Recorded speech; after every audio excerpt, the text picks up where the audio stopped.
Karma means this accumulated massive amount of memory. There is genetic memory, there is karmic memory, there is articulate, inarticulate, unconscious, subconscious and conscious memories. Right now when we say memory, people think only of their conscious memory, which is less than 1% of their actual memory. Where is your memory stored? Your brain has very little memory. Every cell in the body carries 1,000,000,000,000 times more memory than your entire brain. Your parents, your father and mother gave you only one cell each, they were not very generous, right? Only one cell each. See, a whole man came out of it. Yeah. So every cell in your body carries 1,000,000,000,000 times more memory than your entire brain carries. Now all these memories, a composite or an amalgamation of all these complex memories is what you call as myself. What you call as myself, consciously, maybe just a small part of that. But that small part is happening because of this massive memory that is there. In India, we have in the yogic culture, we have this word called vasana. Vasana literally means smell. So we say your personality is just your smell. You recognize the jasmine by its fragrance. You'll recognize filth by its stink. So we recognize your personality by your vasana. What kind of vasana or what kind of smell is coming out of you right now depends on what kind of stuff have you gathered. All your identity is only from your memory, isn't it? How are you an American? You remember that you were born in America. Yes. So how does your family identity come? How do your racial identity come? Identities are created for purpose of action in a given situation. We still need nationality, we still need all these things, but we can hold it little lightly. We don't have to hold it like it is absolute. It is not absolute, it's something that we have done. Our idea of family is our making, our idea of community is our making, our idea of race, religion, everything is our making, our idea of nationality is our making. So don't treat it like it's an absolute. Our actions are never ever absolute. There is only one crime and there's only one evil in the world, that is limited identity. How much crime you will commit simply depends on how empowered you are. You should not empower a person who has a limited identity because he will cause havoc. So the most important thing is to enhance or to expand one's identity. Before we start education for a child, the first and foremost thing is that he must take a cosmic identity. One thing is there is a mantra which says that he has to say it again and again. He has to look at the sky and say it, he look at the earth and say it, look at the air and say it, look at the fire and say it, all the elements of water and say it, because these are all the composition of the cosmos, so that you understand your identity is limitless. Why this is being done is, education is seen as an empowerment. Your intelligence, your competence, your capabilities, everything is a gift to the world. Right. But if your identity is small, all the wonderful things that human being has becomes a curse. The moment in some way you forsake your humanity, I don't care, means I have forsaken my humanity, it is a crime. Will I cause enormous damage or small damage simply depends on how competent I am. If you do bad things will come for you.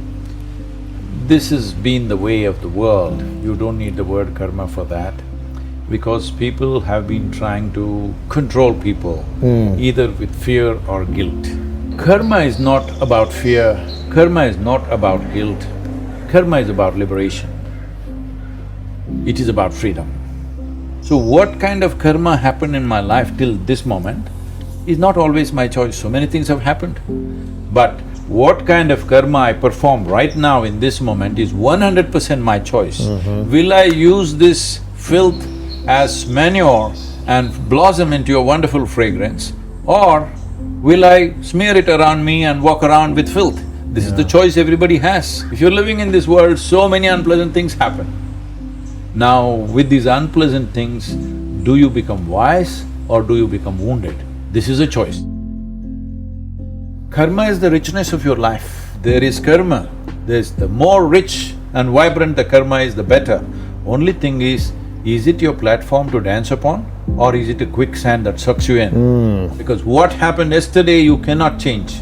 What is happening today you can only experience. What is tomorrow you have to create.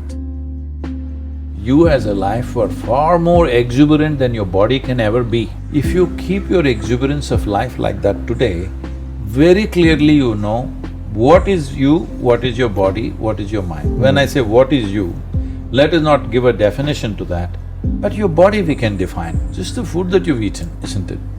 This is a heap of food. Right. What you call as my mind is a heap of impressions.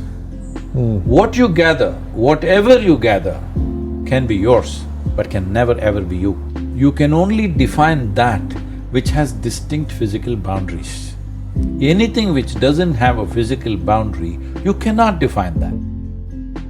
So that's all the thing is. Do you have a space between you and what you have created, or are you stuck with it? That's the important thing. If you do this practice which we call as Shambhavi, if you sit here, your body is here, your mind is out there, what is you is elsewhere. Once there is a little space between you and your body, between you and your mind, this is it.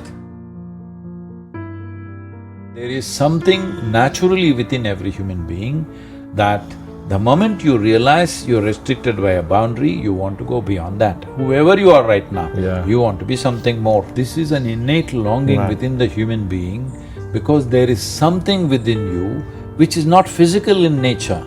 It doesn't like boundaries. Till you experience that, you will think by shopping you will expand your boundaries, by ambition you will expand your boundaries, by conquest you will expand your boundaries. See, always a human being is seeing how to be something more.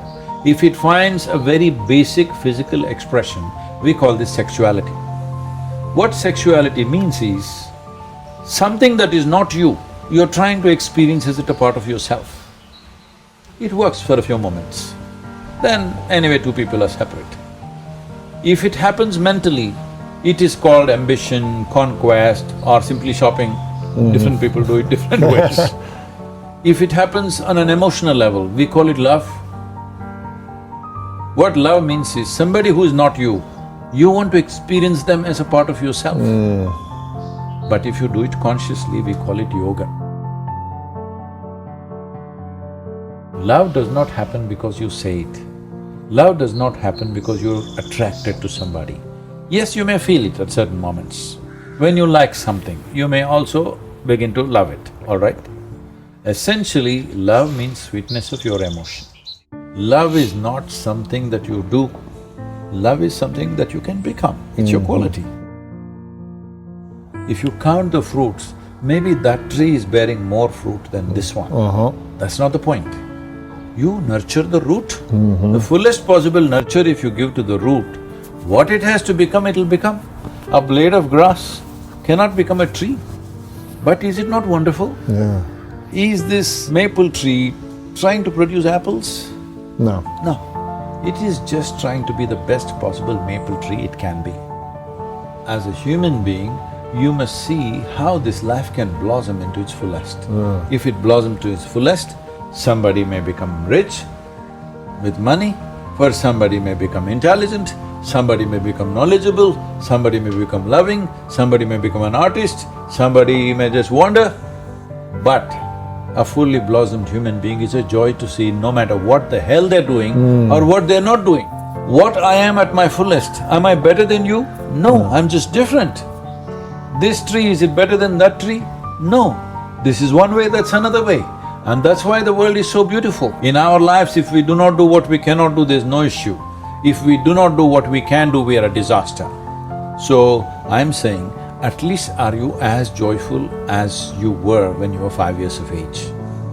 At 35, 40, if you are not as joyful and as exuberant as a 5-year-old boy or girl that you were, obviously you're a disaster because you're not even square one. If your body becomes sweet and pleasant, it's called health and pleasure. If your mind becomes very pleasant, it's called peacefulness and joyfulness. If your emotions become pleasant, it's called love and compassion.